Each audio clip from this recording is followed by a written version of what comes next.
Hello বন্ধুরা, কেমন আছেন সবাই? আশা করি সবাই ভালো আছেন। গল্পটি পড়ার সময় সাউন্ড অফ করে নিন, নইলে গল্পটি পড়তে ভালো লাগবে না।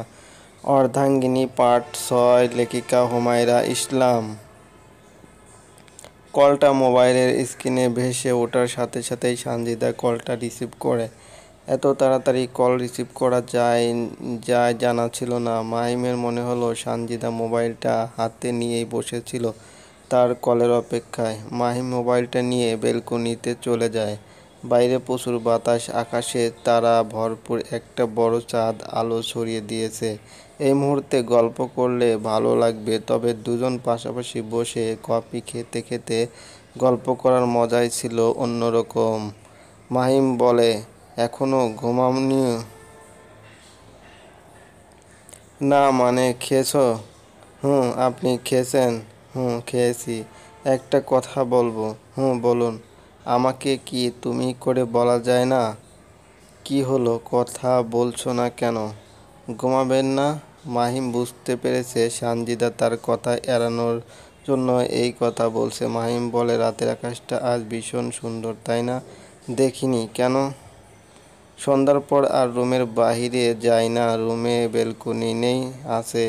বেলকনিতে গিয়েও তো রাতের সৌন্দর্য উপভোগ করা যায়। নিস্তব্ধ নীরব রাতে বাহিরের পরিবেশটা ভীষণ মুগ্ধকর হয়। আজকের রাতটাও ঠিক তেমন একটা রাত। আকাশে হাজার তারার মেলা, মৃদু স্নিগ্ধ বাতাস, একটা বড় চাঁদের মায়াভরা আলো। পরিবেশটা উপভোগ্যকর। মাহিমের কথা শুনে সানজিদা দরজা খুলে বেলকনিতে গিয়ে দাঁড়ায়। সত্যি রাতটা ভীষণ সুন্দর। চাঁদের আলোয় চারপাশের পরিবেশটা ভোঁ ভোঁ করছে। সানজিদার চুলগুলো খোলা থাকার কারণে মৃদু বাতাসে চুলগুলো উড়তে থাকে। সানজিদার ভীষণ ভালো লাগছে এই মুহূর্তটা। ইচ্ছে করছে ছাদে গিয়ে দুই হাত দুদিকে মেলে দিয়ে পাখির মতো উড়তে, কিন্তু একা একা ছাদে যাওয়া তার পক্ষে সম্ভব নয়। মাহিম বলে, ঘুমাবে না? হুম।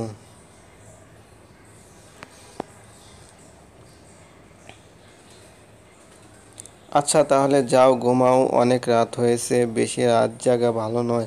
সানজিদা ইচ্ছা করছিল আরও কিছুক্ষণ সময় মাহিমের সাথে কাটাতে, কিন্তু মুখ ফুটে মনের কথাটা বলতে পারল না সে।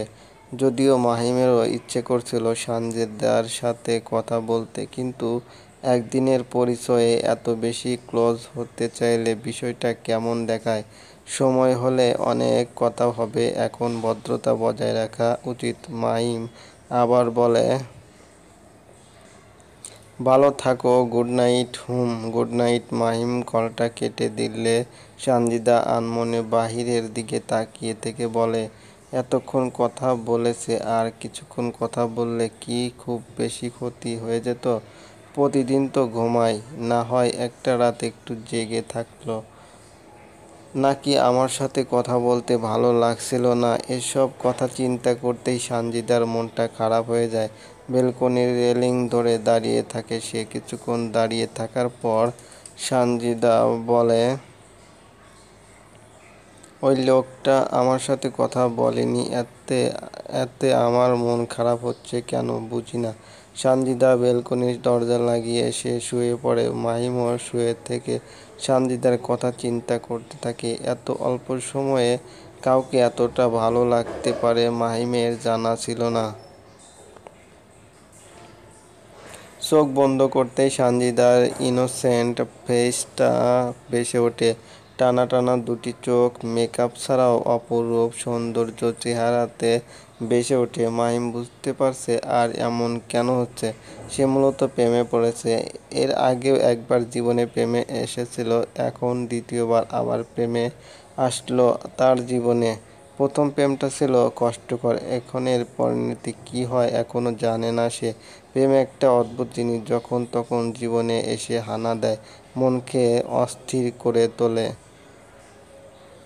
বারবার তার কথা মনে পড়ে, তার সাথে কথা বলতে ইচ্ছে করে। মাহিম বিছানায় চটপট করতে থাকে। ঘুম আজ তার সাথে আড়ি করেছে। মাহিমের রাতে একটুকুও ঘুম হয়নি।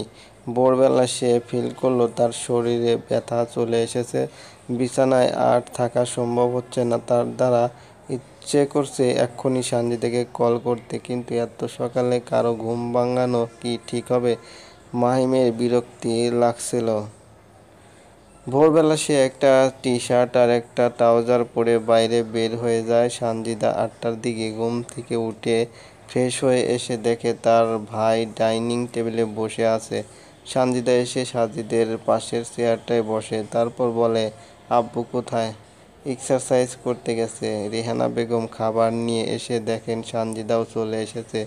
তিনি ব্রেকফাস্ট প্লেটে দিতে দিতে বললেন, তুই কোথাও যাচ্ছিস?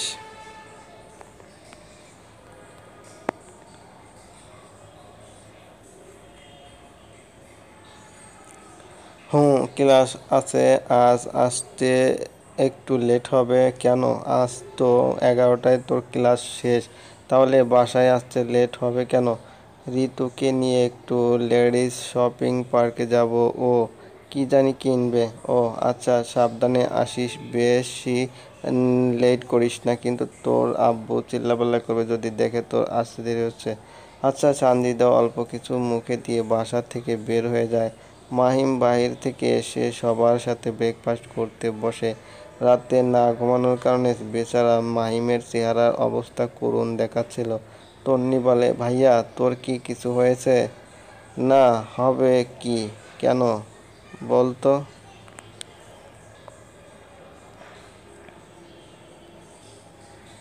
মনে হচ্ছে তোর কিছু একটা হয়েছে, শরীরের অবস্থা খুবই খারাপ দেখাচ্ছে।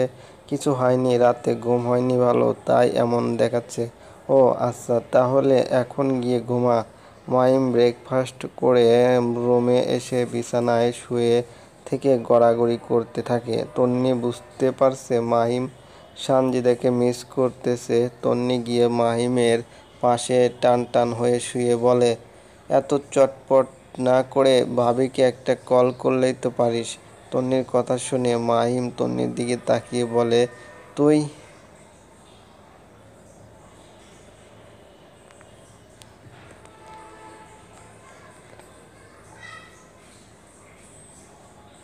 হুম, এত অস্থির হচ্ছিস কেন? কে বলল আমি অস্থির হচ্ছি? কাউকে বলতে হবে না, তোকে দেখেই বোঝা যাচ্ছে তুই অস্থির হয়ে আছিস। আর সেই অস্থিরতা যে ভাবির জন্য, এটা আমি খুব ভালোই বুঝতে পারছি। কল কর। কিন্তু কিন্তু আবার কি? যদি কিছু মনে করে? মনে করবে কি? তুই তোর হবু বউকে কল করবি, মনে করার কিছু নেই। যখন মন চাই তখন কল করবি। করব? হুম, করবি। দে তো ফোনটা আমার কাছে, আমি কল করছি। তন্নি মাইমের হাত থেকে মোবাইলটা নিয়ে সানজিদার নাম্বারে কল করে। কল হতে হতে ফিরে আসে, কিন্তু সানজিদা কলটা রিসিভ করেনি। তন্নি মুখটা কাঁচুমুচু করে ফেলে। মাহিম বলে, কি হলো, রিসিভ করেনি?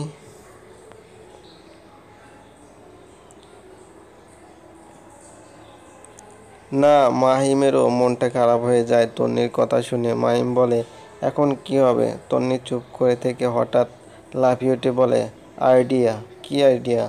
সাজিদকে কল করে জিজ্ঞেস করি ভাবি কোথায়। এখন সাজিদের নাম্বার পাবি কোথায়? আমার কাছে আছে।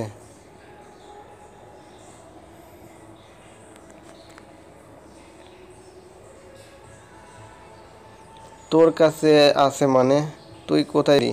আমি আসার দিন নিয়ে এসেছি। তন্নির কথায় মাহিম অবাকের উপর অবাক হচ্ছিল। মাহিম শুয়ে থেকে বসে বলে, এই তোর কাছে আর কার কার নাম্বার আছে বলতো? ওই বাড়ির সবার নাম্বার আছে। তন্নি সাজিদকে কল করলে সাজিদ কল রিসিভ করে। তন্নি বলে, আসসালামু আলাইকুম।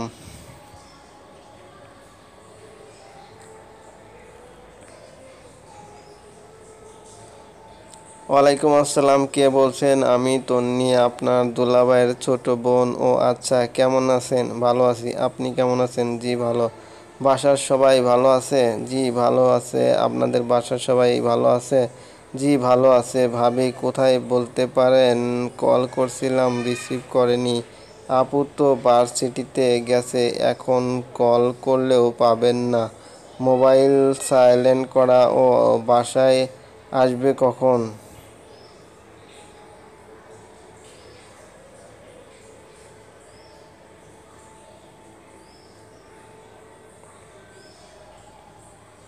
এমনিতেও তো আজ আপুর ক্লাস 11টায় শেষ, কিন্তু আপু বলে গেছে আজ আসতে নাকি একটু লেট হবে। আপুর বান্ধবীর সাথে মার্কেটে যাবে। কোন মার্কেট?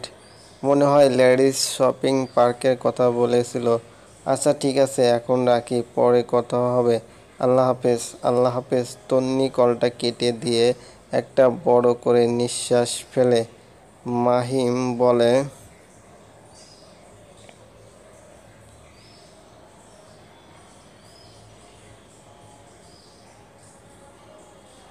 কি বলেছে সাজিদ?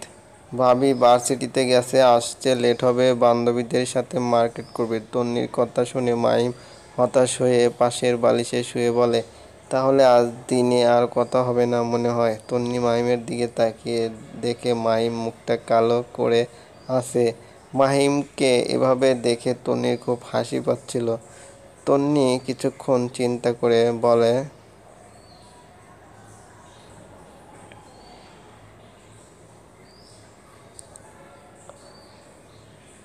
একটা উপায় আছে, ভাবির সাথে কথা বলা। তন্নির কথা শুনে মাইম মাথা তুলে বলে, কি উপায়? তুই শপিং মলের সামনে গিয়ে দাঁড়িয়ে থাক, কথাও হবে প্লাস দেখাও হবে। চলবে? বন্ধুরা, আমাদের গল্পটি যদি ভালো লাগে অবশ্যই লাইক কমেন্ট শেয়ার করবেন। আর একটি কথা, আমাদের চ্যানেলটি যদি এখনও সাবস্ক্রাইব না করে থাকেন প্লিজ প্লিজ প্লিজ সাবস্ক্রাইব করুন। ধন্যবাদ।